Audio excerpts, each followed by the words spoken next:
Bonjour à tous et bienvenue dans cette nouvelle émission de français de Sénat TV Web, un espace culturel et linguistique où vous allez découvrir beaucoup de choses sur la diplomatie, les stages humanitaires et les relations internationales en apprenant la langue et la culture française. Dans cette émission, vous apprendrez également à reconnaître et à dire les nationalités. Soyez bien attentifs aux reportages que vous verrez, car après chaque histoire, vous pourrez jouer en répondant aux questions posées dans les jeux À vous de jouer et vérifier si vous avez bien compris les reportages et les interviews. On commence maintenant avec notre ami Philippe.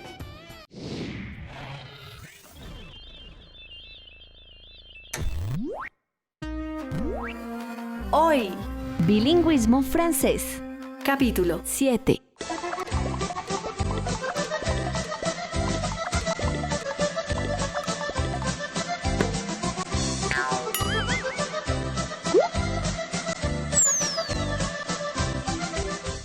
Bonjour à tous et bienvenue à Parler en français, une leçon qui fait partie de la stratégie TV Web du Service national d'apprentissage SENA, un service qui vous est destiné. Aujourd'hui, vous allez apprendre comment dire quelques nationalités en français. Par exemple, Philippe, il est français, et moi, je suis colombienne. Las nacionalidades en francés son adjetivos, por eso deben ir en concordancia con el género y el número de los sustantivos que acompañan. Recordemos que por lo general en francés la E nos sirve para expresar el femenino y la S al final para expresar el plural. Por ejemplo, algunos países femeninos que terminan en E son la France, la Colombie y la Bolivie. Y los países masculinos son aquellos que tienen otro tipo de terminación. Por ejemplo, Équateur, Portugal y Canadá. Veamos más ejemplos. Ils sont espagnols, il est marocain, il est argentin. Elles sont argentines. Il est français si es hombre y si es mujer se dice elle est française. Existe una particularidad con algunas nacionalidades que terminan en ien. Para volverlos femenino hay que agregarles otra N y una E al final. Veamos el ejemplo. Il est brésilien. Elle est brésilienne. Et moi, je suis colombienne. Il est italien, elle est italienne. Elles sont australiennes. Elle est belge, elles sont russes, elles sont suisses. Los países plurales son todos aquellos que terminan en S. Por ejemplo, États-Unis, Antilles, entre otros. Las preposiciones varían según el país. Si el país es femenino, utilizaremos la preposición en. Por ejemplo, en el caso de j'habite en France o j'habite en Colombie. Para el caso de los países masculinos utilizaremos la preposición au. Por ejemplo, j'habite au Portugal, j'habite au Mexique o j'habite au Canadá. J'habite au Brésil. Para el caso de los países plurales, le agregamos la preposición a ou x. Por ejemplo, j'habite aux États-Unis. Bon, voilà, vous savez enfin comment dire votre nationalité en français. J'espère que vous allez apprendre le français très vite chez vous avec Parlons en français. Au revoir et merci à tous. Merci Philippe, à bientôt. Gros bisous.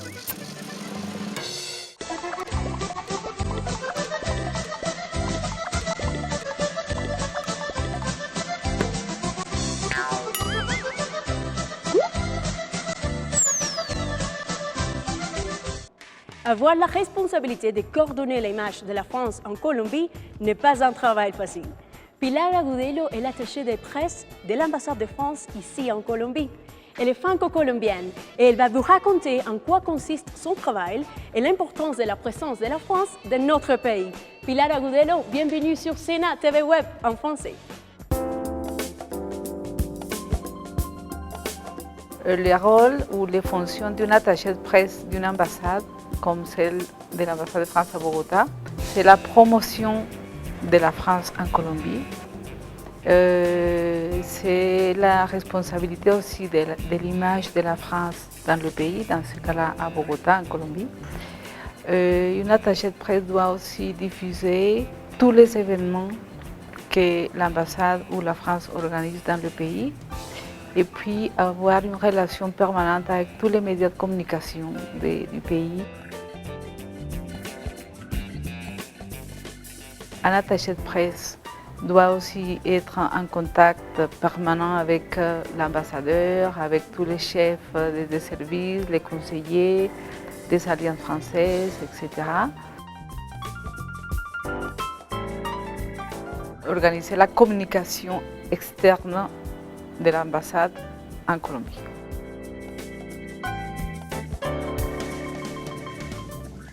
Il faut communiquer aussi avec beaucoup de responsabilités. Je pense que les médias, les journalistes, nous avons aussi une grande responsabilité de la façon dont on transmet les messages, d'être un peu cohérent par rapport à ce qu'on appelle la vérité, l'objectivité. La relation des alliances françaises ou de l'Alliance française en Colombie avec l'ambassade, c'est une relation très étroite parce que l'Alliance française et l'ambassade organisent une programmation très large, très importante tout au cours de l'année. Dans toutes les villes colombiennes où il y a des alliances françaises, nous avons un réseau de 13 alliances françaises dans le pays et Bogota, c'est l'alliance la plus importante.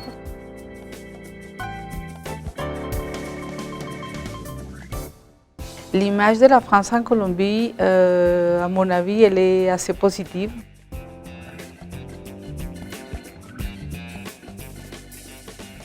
Je dirais qu'elle est très bonne. Les Colombiens ont une image d'une France qui défend les droits de l'homme, d'une France culturelle, d'une France qui aime bien les loisirs, la gastronomie.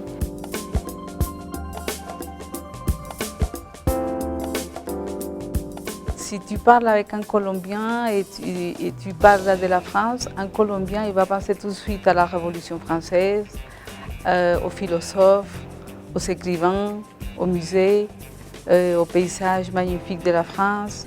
Et puis le fait aussi que l'ambassade organise une programmation très diverse, très variée tout au long de l'année, ça fait que les Colombiens pensent immédiatement au niveau culturel de la France.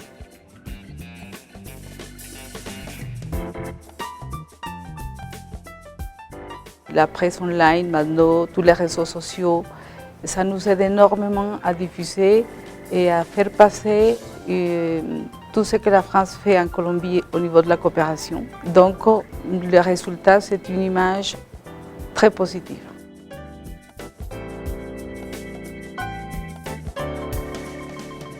La diplomatie, c'est un instrument très important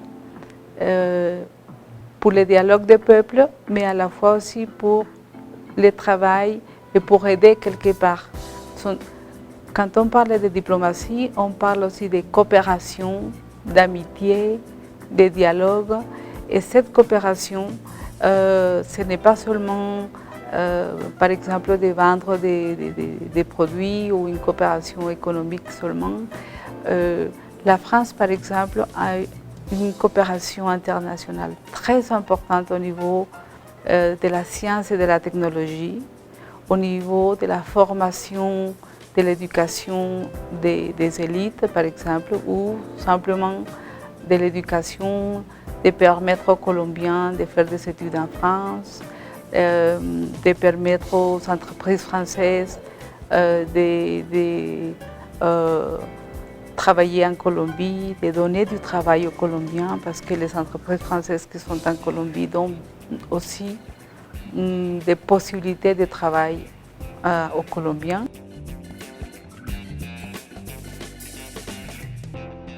La France, en ce moment, je dirais que c'est le deuxième pays au niveau mondial qui donne du travail aux Colombiens.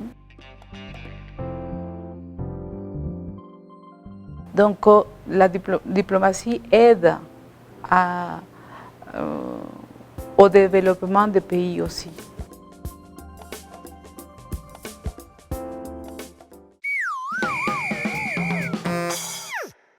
À vous de jouer. Le poste de Pilar Agudelo à l'ambassade de France en Colombie est A. Directrice de communication. B. Assistante de l'ambassadeur. C. Attachée de presse. D. Attachée culturelle. La réponse est C. Attachée de presse. Pilar doit coordonner seulement les affaires internes de l'ambassade de France. Vrai? Faux?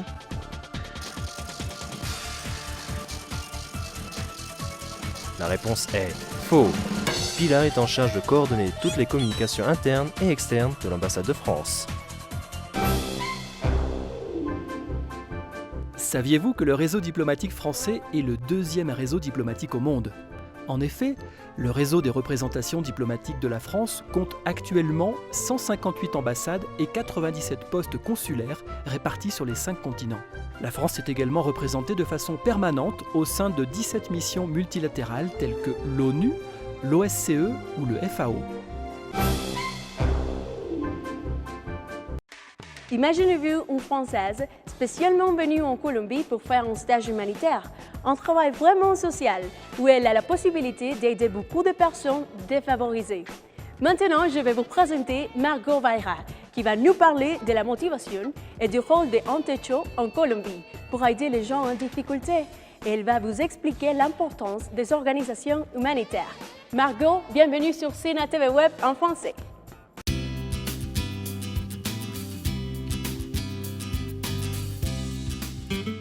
Bonjour, je m'appelle Margot Vayra, j'ai 24 ans. Je travaille à Techo depuis à peu près 4 mois.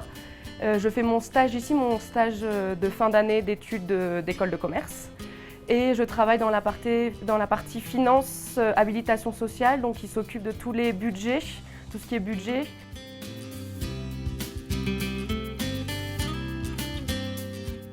De tous les plans qui s'occupent du développement communautaire des populations qui sont en situation d'extrême pauvreté.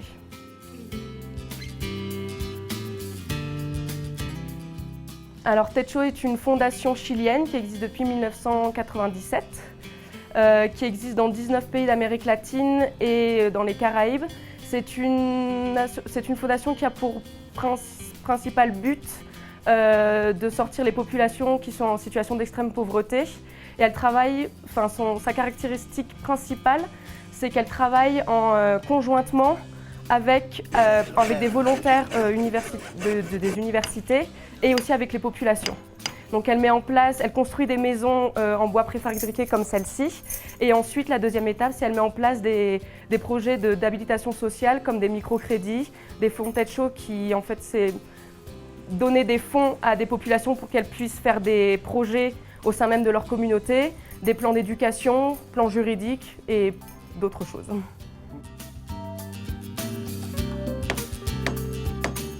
Donc nous, on intervient dans les zones les plus pauvres des villes. Donc on part en général, il faut en général 2 à 3 jours pour construire les maisons. Donc on part un vendredi soir, on dort dans les communautés, dans les écoles des communautés. Et on revient le dimanche ou le lundi soir quand c'est férié. On est à peu près 4 volontaires qui construisent les maisons plus la famille. Donc 3 personnes qui ou ne savent pas construire les maisons ou qui ont peu d'expérience. Et une personne qui est qu'on appelle chef de construction et qui va nous former durant ces 3 jours pour construire la maison.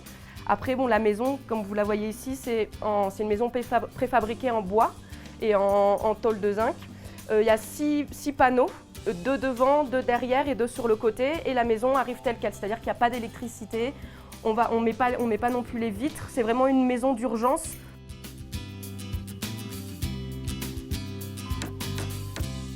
Pour les familles, pour que la pluie évite de rentrer à l'intérieur des maisons, pour que la boue évite de rentrer à l'intérieur des maisons, mais on n'aménage rien du tout, c'est à la famille de devoir régler tout ce qui reste à faire, on va dire. Alors en Colombie, il y a à peu près 21 employés dans toutes les 5 régions et il y a à peu près 15 000 volontaires qui travaillent régulièrement, que ce soit dans les constructions ou dans les plans de réhabilitation sociale. Pour moi, c'est important d'avoir des organisations humanitaires dans les pays, que ce soit dans des pays développés ou des pays non développés, parce que normalement c'est à l'État de mettre en place des politiques sociales et on a vu que l'État a eu du mal à mettre en place des politiques de santé, des politiques sur l'éducation par manque de moyens, parce qu'il n'y avait pas assez d'argent, parce qu'il y avait de la corruption, tout simplement parce qu'ils n'étaient pas intéressés. Donc je pense que c'est important qu'il y ait des associations qui ont un autre idéal et qui cherchent à faire en sorte que la société soit plus juste. Je pense que partout dans le monde, que ce soit des sociétés riches ou des sociétés plus pauvres, il existe des associations humanitaires parce que les inégalités, même si elles ne sont pas les mêmes, elles existent.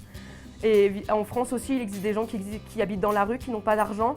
Donc évidemment qu'il y a des associations comme ça. Par exemple, la Fondation de l'Abbé Pierre, est une association aussi pour le logement, pour les logements, pour les SDF, ce qu'on appelle les SDF qui habitent dans la rue. Donc c'était vraiment magnifique ce qu'on faisait, qu'on devait être très fiers de ce qu'on faisait. Je pense que la récompense et le sourire des familles, quand on a fini de construire la maison, pour moi c'est le moment le plus fort.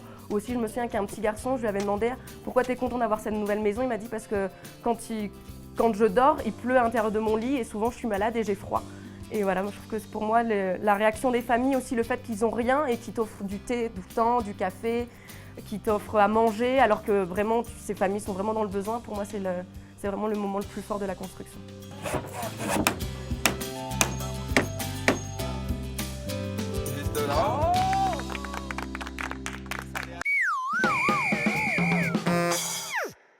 À vous de jouer. Dans quel pays d'Amérique latine la Fondation Techo est-elle née? A. En Colombie. B. En Argentine. C. Au Chili. D. Au Venezuela. La réponse est C. Au Chili. Combien de personnes faut-il pour construire une maison de cette fondation? A. 3. B. 4. C. 5. D. 1. La réponse est B. 4.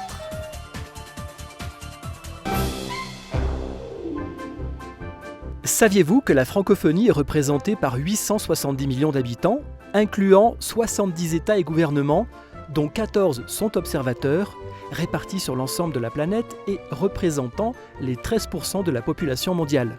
Le français est la deuxième langue étrangère parlée en Europe et la 9e langue la plus parlée au monde, et la seule, avec l'anglais, à être parlée sur les 5 continents. L'espace francophone représente à lui seul 19% du commerce de marchandises sur l'ensemble de la planète, avec 18,9% des exportations et 19% des importations mondiales, faisant des pays francophones un des acteurs majeurs du commerce international.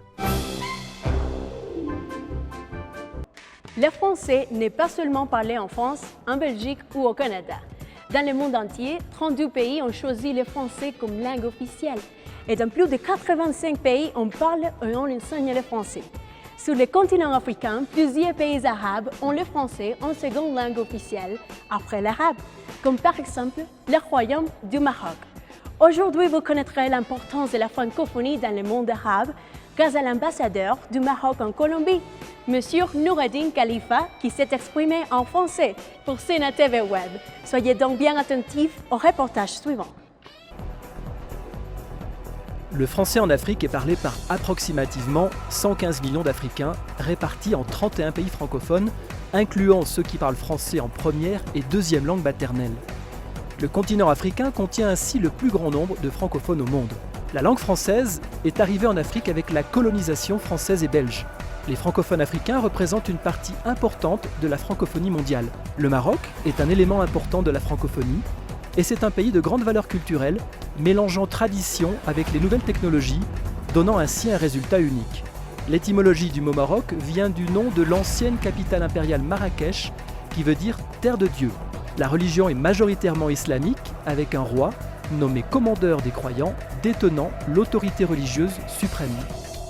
Je m'appelle Noureddin Khalifa, je suis ambassadeur du Royaume du Maroc en Colombie depuis 2008, depuis décembre 2008. Comme tous les ambassadeurs, ma tâche principale consiste à favoriser un rapprochement entre le Maroc et la Colombie. Notre ambassade a ouvert en 1986 et depuis, ces relations ne cessent de se développer avec la Colombie, pays avec lequel nous avons des affinités culturelles.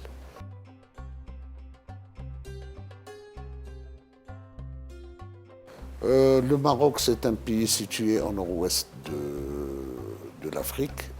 C'est un pays de 750 000 km², avec 400 km de côte en mer Méditerranée et plus de 3000 km sur l'Atlantique. À l'est, on a des frontières avec l'Algérie, au sud, on a des frontières avec la Mauritanie. C'est un pays de 35 millions d'habitants. Le Maroc est le premier producteur et le premier exportateur des phosphates. C'est des fertilisants. Le Maroc aussi, c'est un pays d'une agriculture moderne. Notre principal partenaire économique, c'est l'Union européenne, avec laquelle on fait quelque chose comme 75% des échanges commerciaux.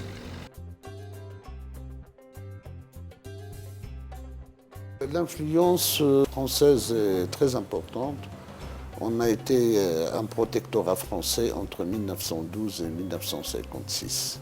L'influence du français est venue avec la présence des Français au Maroc, avec les écoles, et aussi avec cette grande ouverture du Maroc sur ces deux partenaires essentiels que sont l'Espagne et la France. Il y a une très grande influence française. On a plus de 2,5 millions jusqu'à 3 millions de Marocains qui vivent en France. Pas mal d'étudiants qui étudient en France et aussi une grande présence française au Maroc sur le plan économique, culturel. La France est notre premier partenaire économique. Cette influence s'était consolidée depuis l'indépendance. De l'indépendance à nos jours, le Maroc passe pour être un pays francophone. Il y a aussi l'arabe, mais le français en quelque sorte un peu dominant. Pour le plan de l'enseignement, il y a un programme d'échange de bourses entre nous et la Colombie pour les gens qui s'intéressent d'aller au Maroc et pour les Marocains qui seraient intéressés de venir ici. Parfois, au niveau de notre ambassade, on essaie de participer à des foires, à des soirées culturelles, etc. C'est-à-dire faire connaître davantage le Maroc et faire connaître davantage la Colombie au Maroc. Le Maroc il est ouvert pour accueillir des étudiants colombiens. Le Maroc offre chaque année 5 bourses. Ce n'est pas un montant très important, mais quand même il s'agit de bourses pour aller étudier là-bas.